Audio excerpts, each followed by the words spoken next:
Welcome to my channel. Enjoy the content and please like, comment, share, and subscribe for more.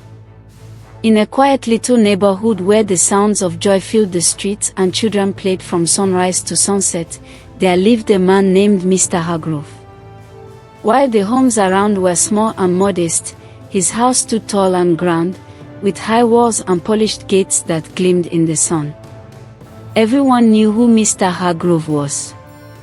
He was incredibly rich, the kind of rich people only heard about in stories. But what made people talk about him more than his wealth was his heart, or the lack of kindness in it. Though surrounded by cheerful neighbors and happy families, Mr. Hargrove chose to keep to himself, and when he did interact, it was never pleasant. He looked down on others, believing that money made him better than everyone else. Especially toward the children, his attitude was cold and harsh. When they laughed too loudly or ran too close to his yard, he would shout, scold, and chase them away. He didn't see them as innocent or playful, he saw them as annoyances, like flies buzzing around his perfect world. Even the smallest act of friendliness seemed impossible for him.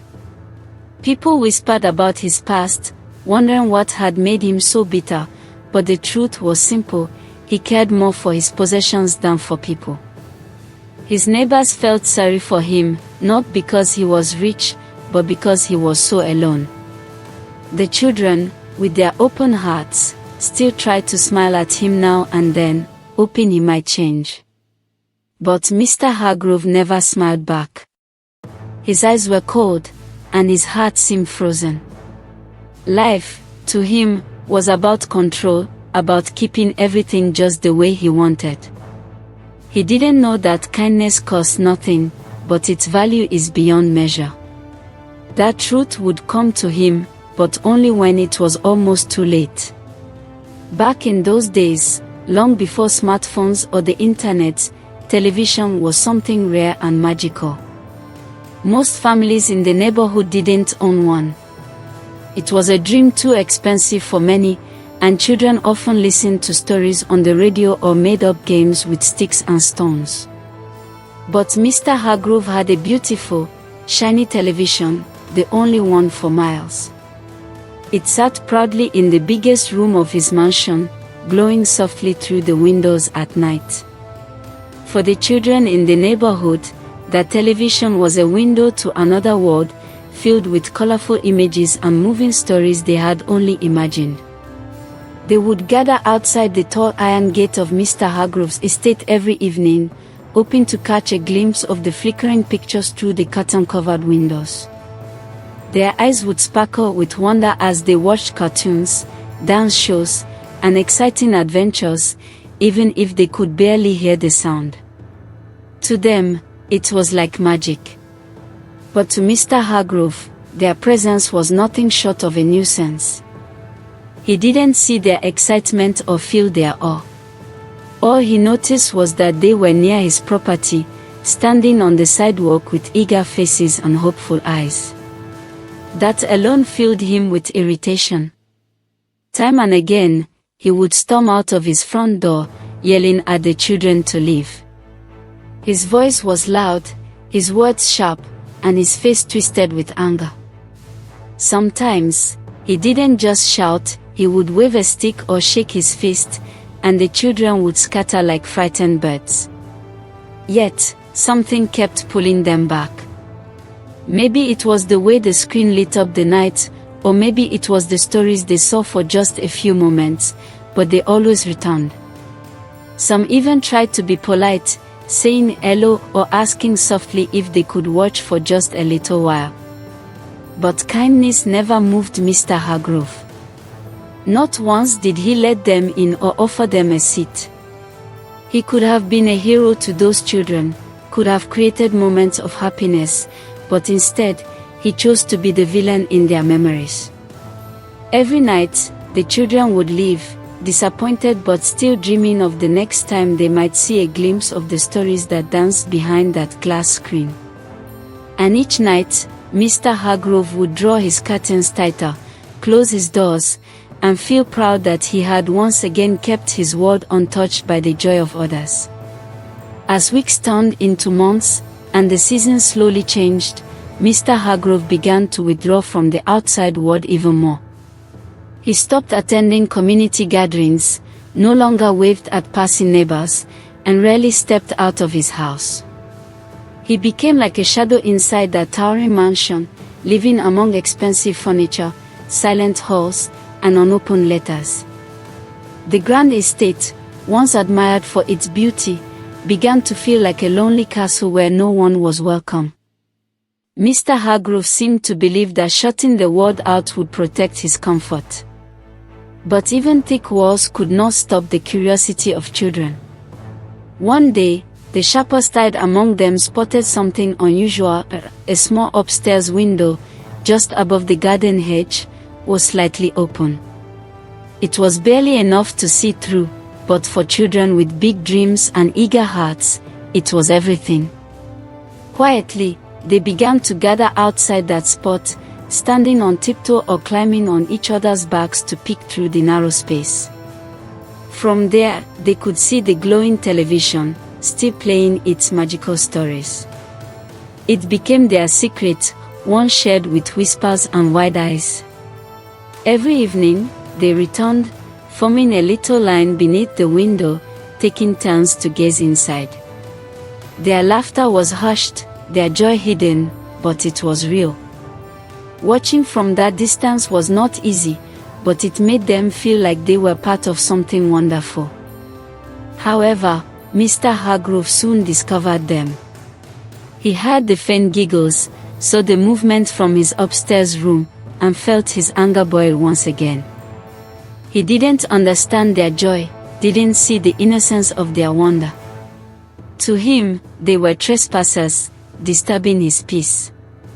With rage burning in his chest, he began to throw things out the window, old shoes, cups, whatever he could reach.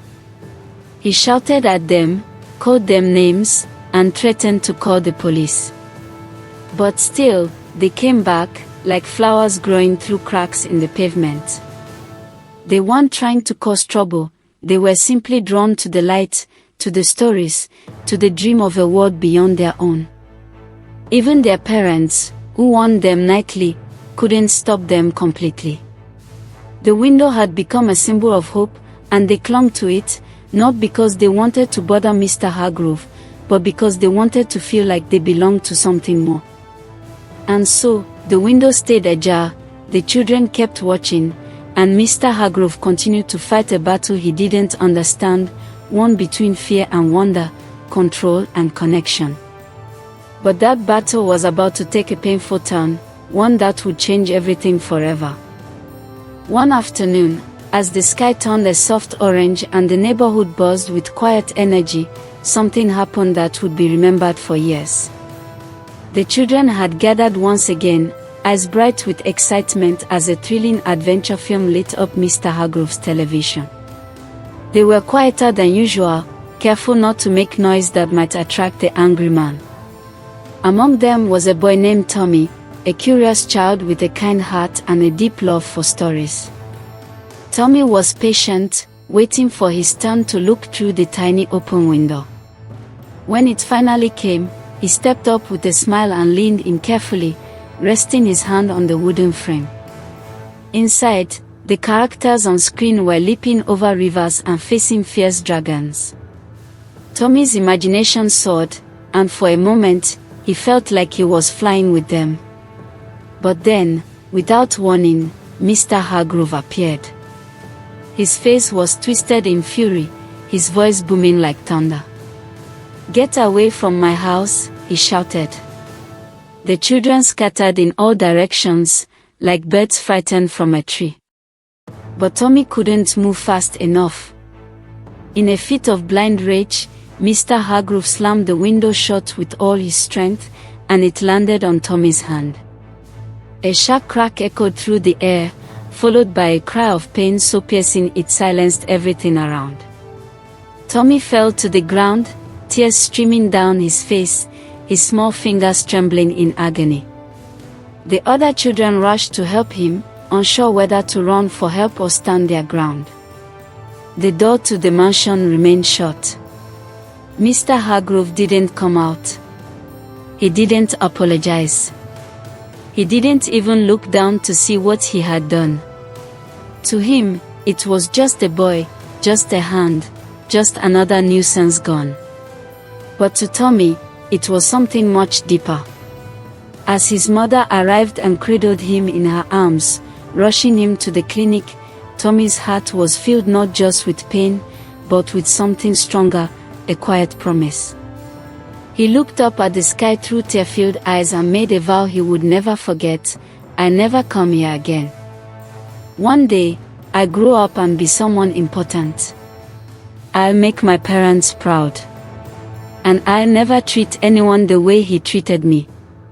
That day marked the end of a chapter in Tommy's young life. He never returned to that window, never stood outside the gate again. The injury healed with time, but the memory never faded. It became the fire inside him, pushing him forward through every challenge he would face in the years to come. After the terrible incident, Tommy's family decided it was time to leave the neighborhood. They packed their belongings quietly, said goodbye to friends and neighbors, and moved to a different part of the city in search of a better life. The memory of what happened at Mr. Hargrove's house remained fresh in their minds, especially in Tommy's. But instead of growing bitter, Tommy chose something else. He poured all his pain into determination. He studied harder than ever, read every book he could find, and listened closely to his teachers. While other kids played games after school, Tommy spent his time learning, dreaming, and planning for the future. Every time he felt tired or discouraged, he remembered the window slamming shut on his hand, the coldness in Mr. Hargrove's eyes, and the vow he made to himself. That moment gave him strength, not to seek revenge, but to rise above what had been done to him. His parents supported him every step of the way, wiping his tears when he struggled, cheering him on when he succeeded. They believed in him with all their hearts, and that belief became the foundation on which Tommy built his dreams. As he grew older, opportunities began to appear. He earned scholarships, joined clubs, and made friends who respected his kindness and admired his drive. Years passed, and Tommy turned into a young man with a calm voice, a thoughtful mind, and a heart full of compassion. He entered the business world with big ideas and a work ethic stronger than most. Slowly, he climbed the ladder, one step at a time, never forgetting where he came from. Eventually, he founded his own company, a place where people were treated with fairness, where kindness mattered just as much as success. His office was bright and welcoming, filled with laughter and teamwork, the very things he had once been denied. Now living in a beautiful home, not far from where he grew up, Tommy could afford many televisions, but what brought him the most joy was not wealth, it was knowing he had chosen a different path. He had turned his pain into purpose. He had made his parents proud. And he had become the kind of man who helped others, not hurt them. Deep down, he still remembered the boy who had stood outside that mansion, eyes wide with wonder, heart open and hopeful. And that memory guided him, reminding him every day that success means little if it isn't shared, and that the truest victory is to rise above cruelty with grace. One bright morning, many years after he had built his life from the ground up, Tommy sat in his office reviewing resumes. The company had grown large and successful, known for treating employees with respect and care. People from all over applied for jobs there, hoping to work in a place where their efforts would be valued. Tommy took the hiring process seriously. He liked to look through the applications himself, believing that every person had a story, and sometimes, a single chance could change a life. As he flipped through the neat stack of papers, one name suddenly caught his eye. His fingers paused. His heart skipped a beat. The name was familiar, so familiar that it brought with it a rush of old memories. It was the last name of the man who had once slammed a window on his hand. Slowly, carefully, he read the full name on the resume, Emily Hargrove. He leaned back in his chair, lost in thought. Could it be? After all these years? Curiosity stirred in him. He asked his assistant to bring the applicant in for an interview. A few minutes later, the door opened, and a young woman stepped into the room. She looked nervous but polite, holding her resume with both hands. Tommy studied her face, trying to find traces of the man from the past, but she looked kind, gentle even. He gave her a warm smile and gestured for her to sit. "Tell me," he said gently, "did you ever live on Elm Street, in a big mansion at the top of the hill?" The girl blinked in surprise, then nodded slowly. "Yes, my father used to own that house," she said, unsure why he asked. "His name is William Hargrove." Tommy nodded, his smile fading into something softer, more thoughtful. "It's a small world," he whispered, more to himself than to her. Then he looked into her eyes and said, "I knew your father when I was a child. I used to live near that mansion." She looked curious, tilting her head. "Did you?" she asked. "Yes," Tommy replied. "I was one of the children who used to watch television through your window." The girl's expression changed. A flicker of realization crossed her face. I think I remember stories about that," she said quietly. Tommy took a deep breath and gently told her the whole story, how the children had gathered outside, how her father had treated them, how the window had come down on his hand. As he spoke, Emily's eyes filled with tears. Her voice shook as she apologized, even though she hadn't been the one to cause the pain. "I'm so sorry," she said. "I didn't know." Tommy looked at her with calm eyes and said, "I know you didn't. That's why I'm telling you, not to hurt you, but to help us both understand." The room was silent for a moment, filled with something deeper than words. And in that stillness, something began to change. Emily sat across from Tommy, her hands tightly folded in her lap, her eyes wide with emotion. She looked down, ashamed, even though she had done nothing wrong herself. The weight of her father's past settled on her like a heavy coat she hadn't chosen to wear. Her voice trembled as she spoke, barely more than a whisper. "I didn't know he hurt anyone so badly. He never talked about it. I'm sorry. I wish I could take it back for you." Tommy looked at her kindly, with eyes that no longer held bitterness, only a quiet strength earned through years of struggle. He let her words settle, gave her space to feel what she needed to feel. Then, after a long pause, he spoke gently. "You have nothing to be sorry for. You're not him. You're here today because of your own work, your own efforts, not because of your father's actions."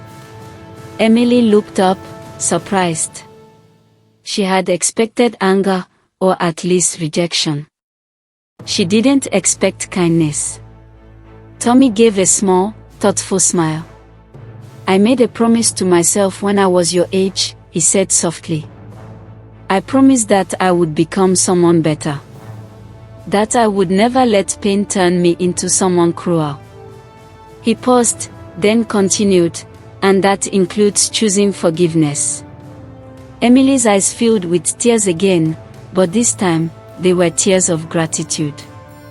She had walked into the office hoping for a job, but what she found was something far more powerful, a chance for healing, a moment of unexpected grace.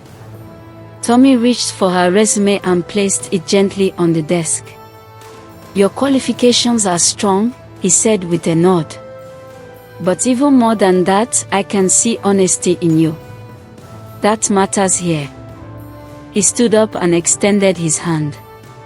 "If you'd still like the position, it's yours." Emily rose slowly, overwhelmed. She took his hand with both of hers and whispered, "Thank you. I don't have the words. You're giving me more than a job. You're giving me a new beginning." Tommy nodded. "We all need one of those, sometime." As she left the office, her heart was full. Not only had she been given a chance to build her own future, but she had also been offered something far rarer, compassion in the face of pain. She walked out into the sunlight, carrying not just the hope of a new job, but the weight of her father's past, softened now by the gentleness of a man who had every reason to hate, but chose to forgive instead.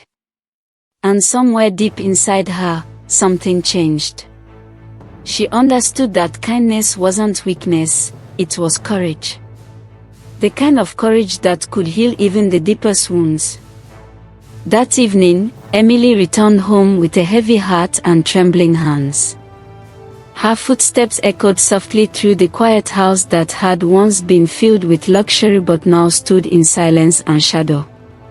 The carpets were worn, the walls bare, and the chandelier that once sparkled now hung dull and dusty.